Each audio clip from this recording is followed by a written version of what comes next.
5 তারিখ ফেসিবাদী আওয়ামী লীগের পতনের পর সারা দেশে বেশ কিছু মূর্তি এবং ভাস্কর্য ভাঙচুর করা হয়েছে। মূর্তি বলতে আবার আপনারা মন্দিরের ভিতরের মূর্তি বুঝবেন না, বরং বিভিন্ন রাস্তার মোড়ে মোড়ে যে মূর্তিগুলো শেখ মুজিবের মূর্তি বানিয়ে রাখা হয়েছে, নানা যে ভাস্কর্য মূর্তি বানিয়ে রাখা হয়েছে, সেগুলো সাধারণ মানুষ ব্যাপকভাবে ভাঙচুর করেছে। এই ফেসিবাদ বাংলাদেশে ক্ষমতায় আনার পিছনে এবং 15 বছর এই ফেসিবাদকে টিকিয়ে রাখার পিছনে সবচেয়ে বেশি অবদান যারা রেখেছে তার ভিতর কিছু দালাল মিডিয়া রয়েছে। আপনারা দেখেছেন ফেসিবাদ আমাদের দেশকে একদম পঙ্গু করে দিয়ে চলে গিয়েছে, আমাদের অর্থনীতির 12টা বাজিয়েছে, হাজার হাজার কোটি টাকা লুটপাট করা হয়েছে। প্রথম আলো অন্যান্য যে 5টা মিডিয়া রয়েছে সেগুলো নিয়ে আলাপ তুলতে দেখেছেন কখনো? আপনারা দেখেছেন বিচার ব্যবস্থাকে ধ্বংস করে দেওয়া হয়েছে, সেগুলো নিয়ে আলাপ তুলতে দেখেছেন কখনো?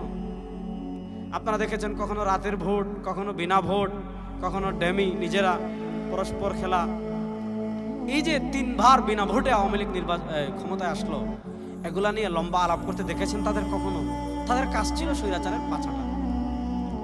আমরা অবাক হচ্ছি, দীর্ঘ সংগ্রামের পর, দেশ স্বাধীন হওয়ার পর আমরা আজকে প্রথম আলোর একটা নিউজ দেখলাম যে সারা দেশে কত হাজার ভাস্কর্য মূর্তি ভাঙচুর করা হয়েছে, সেটা নিয়ে ইনিয়ে বিনিয়ে রসিয়ে তারা নিউজ করছে।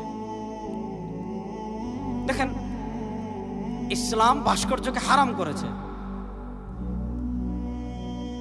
কিন্তু বাংলাদেশের জায়গায় জায়গায় যে শেখ মুজিবের ভাস্কর্য ভাঙচুর করা হয়েছে, এটার পিছনে মানুষের ধর্মীয় অনুভূতি যতটা কাজ করেছে, তার চেয়ে বেশি যে জিনিসটা কাজ করেছে সেটা ছিল এই যে 15 বছর বাংলাদেশের মানুষের সব অধিকার থেকে ফেসিবাদ বঞ্চিত করে রেখেছিল।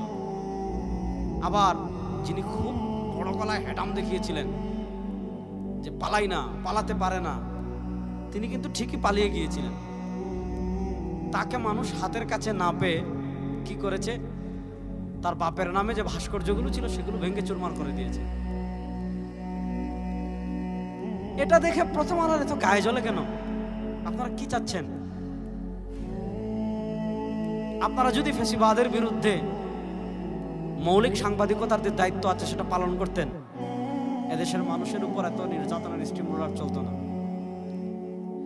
আওয়ামী লীগ যেহেতু হাজার হাজার কোটি টাকা দুর্নীতি করলো, শেখ হাসিনার দুর্নীতির খবর আস্তে আস্তে আসছে, তখন আপনারা কোথায় ছিলেন? বিচার ব্যবস্থাকে ধ্বংস করা হয়েছে, কোথায় ছিলেন? আয়নাগরে নিরীহ মানুষদেরকে বছরের পর বছর ঘুম করে রাখা হয়েছে, কোথায় ছিলেন? পিলখানায় দেশের দেশপ্রেমিক সেনা অফিসারদেরকে ঠাট্টা মাথায় খুন করা হয়েছে, কোথায় ছিলেন? আর আজকে ভাস্কর্যের জন্য মায়া কান্না দেখে ফেসিবাদের প্রতি মানুষদেরকে, মানে ফেসিবাদকে সহজ করার ঠিকাদারি নিয়েছেন আপনারা। শুনেন, যারা বৈষম্য বিরোধী আন্দোলন করেছে, ছাত্র জনতা, তারা কি করতে পারে? ফেসিবাদের দালালি করার আগে 5 আগস্টের গণভবনের কথা চিন্তা করবেন। ফেসিবাদের দালালি করার আগে 5 আগস্টের সংসদের কথা চিন্তা করবেন, 5 আগস্টের সারা দেশের কথা চিন্তা করবেন, তারপর ফেসিবাদের দালালি করবেন।